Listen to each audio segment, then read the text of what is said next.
सभी परिजनों को मेरा प्रणाम। मुझे वो सौभाग्य प्राप्त नहीं हो पाया कि मैं गुरुदेव के दर्शन कर पाती या उनका सानिध्य ले पाती, लेकिन मन में हमेशा से ये इच्छा रही कि हम जानें कि गुरुदेव के जो शिष्य थे वो गुरुदेव के बारे में क्या महसूस करते थे, जो उनके साथ रह पाते थे। तो शायद और लोगों के मन में भी ऐसी इच्छा हो कि वो गुरुदेव के बारे में और जानें। तो इसीलिए मैंने एक पुस्तक है पूज्य गुरुदेव के मार्मिक संस्मरण, इसका एक अंश मैंने कल आप लोगों के सामने प्रस्तुत किया था।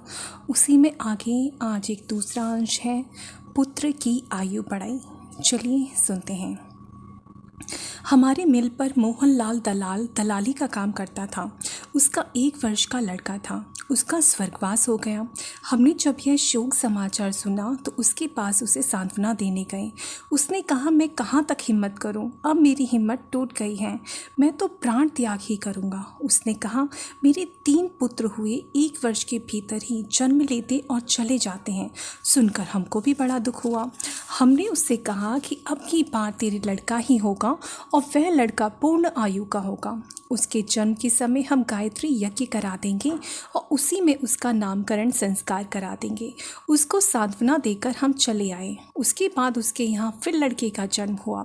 हम तब उसके घर गए और उससे पूर्ण विश्वास के साथ कहा, लड़का पूर्ण आयु का होगा। 5 कुंड के यज्ञ की तैयारी की। चैतन्य जी उस समय यज्ञ का कार्य करते थे। उन्होंने बहुत ही सुंदर यज्ञशाला तैयार कराई। उस दलाल ने अपने सब रिश्तेदार बुलाए। वह यज्ञ वहीं के कार्यकर्ता मिलकर करा रहे थे। हमने किसी को भी उसकी सूचना नहीं दी थी। गुरुदेव को भी इस विषय का पत्र नहीं डाला था। यज्ञ बहुत ही शानदार हुआ। डबरा के भी सभी भाई बहनों ने उसमें भाग लिया। अब नामकरण का समय आया तब मोहनलाल ने हमसे कहा, आप ही इसका नामकरण करावें। हमने उसका नामकरण संस्कार कराया और उसका नाम हमने गुरु प्रसाद रखा। 3 दिन बहुत ही अच्छे ढंग से यज्ञ का कार्यक्रम चला।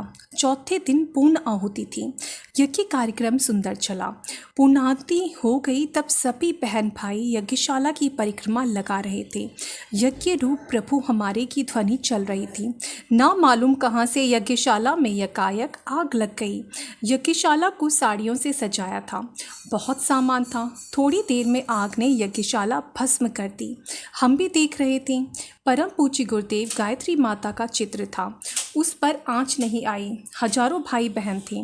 किसी को भी रत्ती भर नुकसान नहीं हुआ और कोई जला भी नहीं। वहाँ पर जो दूसरे पंडित थे उन्होंने हल्ला मचाया। बड़ा अनर्थ हो गया, बड़े गलत मंत्र बोले थे, औरतों से यज्ञ कराया था।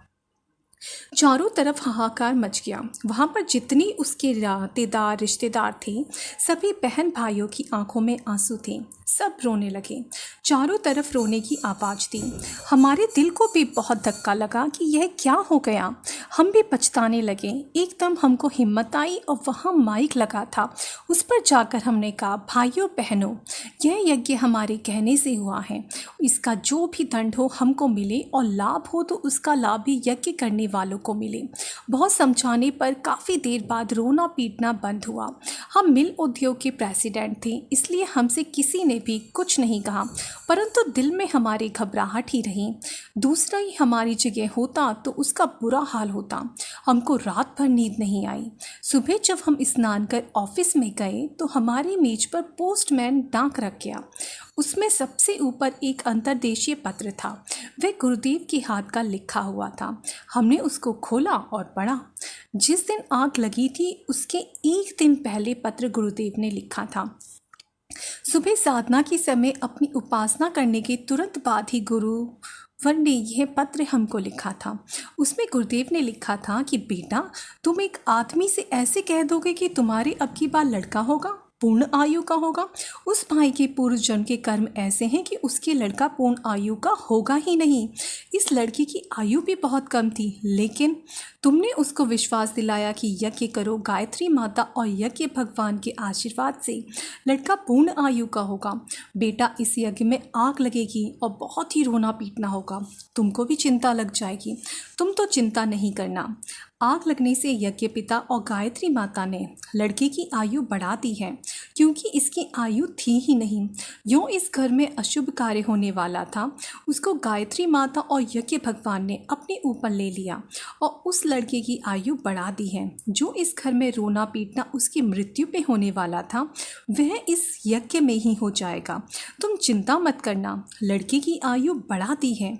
हमने पत्र अपने पास रख लिया और कुछ समय बाद उस लड़की की जन्म पत्री बनवाई। ग्वालियर के अच्छे पंडित जी से उस जन्म पत्री को दिखवाया।